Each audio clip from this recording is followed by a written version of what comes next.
istimewa Ramadan pada tahun ini ataupun istimewa Ramadan pada tahun 2024 ini adalah pada bulan ini berlakunya 2 kali gerhana. Iaitu sebelum ini pada 25 Mac berlakunya gerhana bulan pada 25 Mac 2024. Dan tak lama lagi akan datang nanti ni pada 8 April akan berlakunya pula gerhana matahari.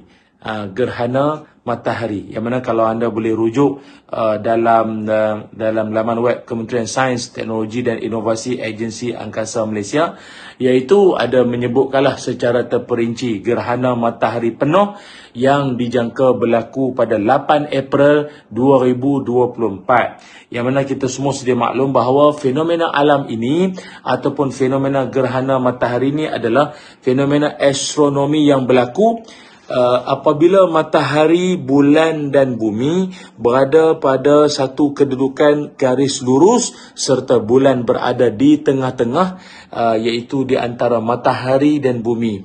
Dan kalau dilihat dari pandangan bumi, gerhana matahari ini terjadi apabila bulan dia menutup cahaya matahari, sama ada secara sepenuhnya atau sebahagiannya daripada terkena pada bumi. Ini merupakan salah satu daripada tanda-tanda kebesaran Allah Subhanahu wa taala yang kita kagumi, yang kita sebagai hambanya perlu insafi bersama.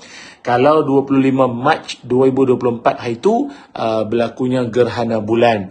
Cumanya walaupun mendapat pelbagai reaksi dan respon daripada masyarakat akan apa yang berlaku ini, antaranya adalah ada yang mengaitkan bahawa berlaku sampai 2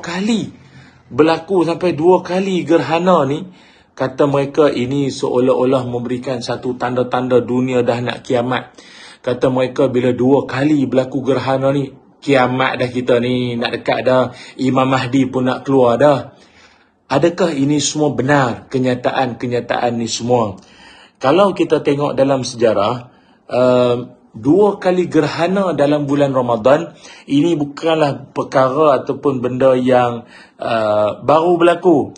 Akan tetapi sebelum-sebelum ini pun pernah berlaku perkara ini, sebab pernah dicatatkan dalam sejarah, iaitu kehadiran 2 gerhana dalam bulan Ramadan, iaitu pada tanggal 16 Mei dan 19 Mei. Bila? 2003 yang lalu.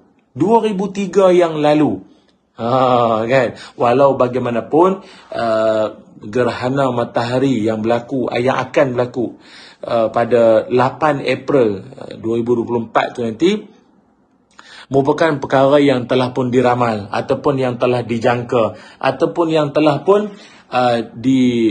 dikaji terlebih dahulu akan berlakunya tu nanti, ataupun ramalan akan berlakunya tu nanti kurang lebih 54 atau 52 tahun yang lalu. Ada surat khabar keratan pun ada bagi tahu akan berlakunya pada tahun 2024 nanti. Baik, kita sebagai orang Islam, bila berlakunya fenomena alam berupa gerhana matahari ataupun gerhana bulan ini, sikap yang harus kita kena ada adalah mengikut apa yang dilakukan oleh Nabi Muhammad sallallahu alaihi wasallam. Apa yang Nabi buat ketika berlakunya gerhana ini? Adakah Nabi menyibukkan diri untuk nak tahu dan memberitahu bahawa kiamat tu akan berlaku bila ke apa? Tak. Mari kita lihat dalam petunjuk sunnah bahawa Nabi sallallahu alaihi wasallam, daripada Abu Musa radhiyallahu an, kata beliau, khasafati syamsu fi zaman Nabi sallallahu alaihi wasallam faqama fazi'an yakhsha an takuna sa'atu hatta atal masjid faqama yusalli bi atwali qiyami wa ruku'i wa sujud ma ra'aituhu yaf'aluhu fi salatin qattu. Iaitu kata Abu Musa radhiyallahu an, bahawa telah berlaku gerhana matahari pada zaman Nabi Muhammad sallallahu alaihi wasallam. Lalu baginda pun bangun dalam keadaan takut berlakunya hari kiamat, sehingga baginda tiba di masjid. Lalu baginda mendirikan solat yang paling panjang berdirinya, rukuknya dan sujudnya yang pernah aku lihat, kata Abu Musa. Kerana baginda melakukan maknanya ini benda bukan biasa berlaku lah. Aku tengok benda ni macam seolah-olah benda ni jarang-jarang berlaku. Dengan maksudnya tindakan yang dilakukan oleh Nabi Muhammad sallallahu alaihi wasallam. Dan kemudiannya Nabi sallallahu alaihi wasallam pun bersabda, inna hadhil ayati allati yursilullah la takunu li mauti ahadin wala li hayati walakin Allah yursiluha yukhawwifu biha ibadahu fa idza ra'aitum minha syai'a fafza'u ila dhikrihi wa du'aihi wa istighfarihi. Dengar. Nabi SAW mengajarkan pada kita, bila berlakunya satu-satu gerhana lah, gerhana matahari lah khususnya, maka satu sikap yang kita nak kena lakukan adalah, kata baginda Nabi, sesungguhnya ini gerhana ini adalah tanda-tanda yang Allah hantar. Allah menghantarkan tanda, ia tidak berlaku kerana kematian atau kehidupan seseorang. Akan tetapi Allah menghantarnya untuk menimbulkan rasa takut kepada hambanya. Maknanya rasa takut akan dalam diri hambanya, supaya hamba-hambanya ada rasa takut dan gerun. Apabila kalian lihat ia berlaku, apa perlu buat? Segeralah mencari perlindungan dan ingat kepada Allah Subhanahu wa taala, berdoa pada Allah dan mohon ampun kepada Allah. Ini riwayat Imam Muslim, nombor hadis 912. Sahabat-sahabat yang dirahmati Allah sekalian, ini sikap kita ketika berhadapan atau berdepan dengan fenomena alam, gerhana matahari ataupun gerhana bulan. Kata Imam An-Nawawi rahimahullah, kata beliau dalam mensyarahkan hadis yang saya bacakan ini, mengatakan bahawa gerhana dia berlaku bukanlah sebagai tanda hari akan kiamat. Dengar baik-baik ni, dengar elok. Kata Imam Nawawi, berlakunya gerhana itu bukanlah sebagai tanda hari akan kiamat. Okey, lepas tu? Kerana tanda-tanda kiamat yang lain telah diketahui melalui hadis-hadis yang lain yang sahih, seperti terbitnya matahari dari sebelah barat, keluarnya Ad-Dabbah dan juga Dajjal. Namun bangunnya Rasulullah sallallahu alaihi wasallam, bingkas bangunnya Nabi itu dalam keadaan takut, dan baginda mengerjakan solat yang panjang, bacaan rukuknya semua, kerana baginda takut ianya dari jenis-jenis hukuman daripada Allah Subhanahu wa taala yang diturunkan, seperti mana ketika bertiupnya angin dan jelas nampak pada wajah suci, wajah mulia Nabi Muhammad sallallahu alaihi wasallam itu, yang baginda tidak menyukainya. Ini yang diulaskan oleh Imam Nawawi rahimahullah, respon kepada hadis yang kita bacakan tadi ni. Jadi kawan-kawan yang dirahmati Allah sekalian, janganlah kita nak pening, janganlah kita nak kelang kabut, janganlah kita nak berhuru-hara mengaitkan gerhana ini dengan matahari, mengaitkan gerhana ini dengan kiamat. Melainkan kita banyak melakukan istighfar, melakukan amal-amal soleh, melakukan apa sahaja yang ditunjukkan dalam petunjuk sunnah yang saya kongsikan tadi tu. Itu yang sepatutnya.